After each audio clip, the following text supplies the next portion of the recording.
خبري نيكي لو وضو لما كلا قريو halkan waxaa taagan magaciisa Master Qadar waxaa kala taagan Gariidi iyo maxaa la jiray Lotaro anigoo Nuur ah iyo Miss Aniso mar hore waxaan ku soo daray muuqaalkayga oo aan kaga hadlay gabadhii yaani xog ogaalka ahayd oo gabadh la hadlaysay inay ayadu ahayd Maymuun waxay sheegtay in la handaday muuqaalkan cid walbo xitaa hadii aad qof ma tahadu soo hadalta muuqaal dambe horta ma jirto muuqaalkan waa muuqaalka ugu dambeeyay aan ka hadalno mar rabo inaan cid maalin walba isla hadalno cid inaan u jawaabo cid hadalkasaan u dhahay Nuur abko in la micnaha indho taas waa ka soo tag waqti ahayd waqtigeed hadal lama joogo cid inaan u jawaabo mar rabo ilaahu buuq walba haduu dhac mar rabo inaan jawaabo waxaan rabaa bas su'aal in dadkan aan ila taagan aan weydiiyo waxaan ka bilaabaa qadar marka dhimatad godka lagu geeyo kaliya aanu soo ilaahay micnaha maxal dhijir wajigiisa hortagay cid qabrigaas cadaabkaas kula qaybsanaysa ma jirto Maymuun haweenkii markaan tageynay wiilka kaamirada haaya aniga iyo adiga asra soconi Gariidna xog ogaal u ahaa laakiin qayb arinta kor u kala socday Maymuun suu ilaahay kula ogyahay wax handadaad ah ama wax arin oo Maymuun ku saabsan oo hatta anaga hadal xun aan ku dhahnay ma maqash ma jirtaa ma maqlin anagoo ninkan oo guriga joogno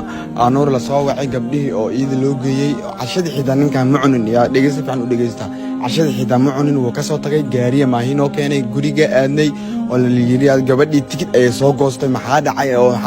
oo gabadhii tikid Maynuuna la wacay Maynuun marka la hadlay oo baay maxaa waa baaya wax ka helay cidna wax iga mahalin waa baxa guriga ugu tagnay guriga marka ugu tagnay waa wareysnay wax baala la an xitaa maxaa lahay waa la hadlay baay maxaa dhacay wiilkan walaalkaaga Soomaali meeshan martii ku yahay anni martii anoo tahay maxaa qaldan qarasha soo baxay oo maxaa la tikida lagu soo gooyay juudiga adi inta u imaatay oo ina ka hel sida la rabay maxaa dhacay anni xitaa waxay dhacdo maxaa lahay qalad ii fahanto ka aamusay marka Maymuun cid wax yiraahdo ma lahan cid wax dhahday ma lahan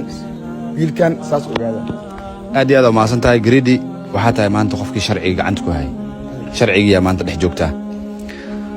suu ilaahay kula ogyahay ani adiga iyo wiilka hadda kaamirada hay waxa kamid ahayn dadkii laboorka soo kaxay Maymuun waxay jirtay si sharaf leh soo dhaweyn macnaha maxal dhigi jiray guriga la iska kay tuuray yani arintaas maxaa adiga ka ogtahay suu ilaahay kula ogyahay arintaas waxaan ka ogahay macnaheedu horta saddexdeena soo dhaweynay oo gaariga maxay hataa macnaheedu elboorka waa nooma gelin xildhibaanadii oo hoteelka elboorka laga galay iska lahayd oo la wada yaqaan xildhibaanada hataa waa u gaftay waa maqlay waa arkay xildhibaan ma ahaynay jirno marka aan gabadhaas sax ma saxna gabadhaas police yaakii joogo ila soo hadlay aniga inta imaanin ma garad marka waxay dhaheen gabadhaas ninkaas saaxiibka waa daacad waay hadda qarash u soo diray aniga og naag weyn gaanjiba ayada la qayeesho ayaa $150 laga siiyay lacagta hataa oo aad dirtay sidii booliiska yaakii joogan ay dhaheen afkooda igu dhaheen oo telefoon aad ay igu dhaheen marka aan naagtaas sax ma aha ha ku logeen Soomaaliya taas oo qabrin lama galay macni wiligeey been ma sheegin aniga noloshay been ma sheegin ana marka waxaan ku dhahay ninkaasna inuu been sheega laga yaabaa waa xaqiijinayna arintan waa ogaanaynaa waa xaqiijinaynaa aniga taa macni booliiska niyo sidii been isuma sheegan ku dhahay wili arintaas ka taadirsnooda ku dhahay wili aad iyo aad ma santahay adoo soo koobaayo adiga inta ogeyd maxaa la dhihi jiray inta ka warqabtid oo ilaahay kula ogyahay ka hadal inay asxaab inta ka warqabay heed habeenkii gabadha waan soo wacay gabdha la joogtay Nuur anaga la joogay Nuur xitaa gabadha gurigeena ma keenin guri gabdha geey wuxuu dhaaniyo lacala gabadhan waxa u baahan kartaa hadii u baahatin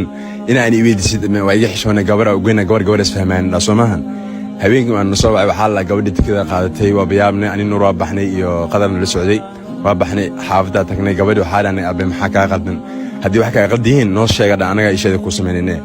horta ala kulli hal warkan soo koobay dabcan horta gabadhii way diiday inay joogto Nuur xitaa waxa dhay abe iska joog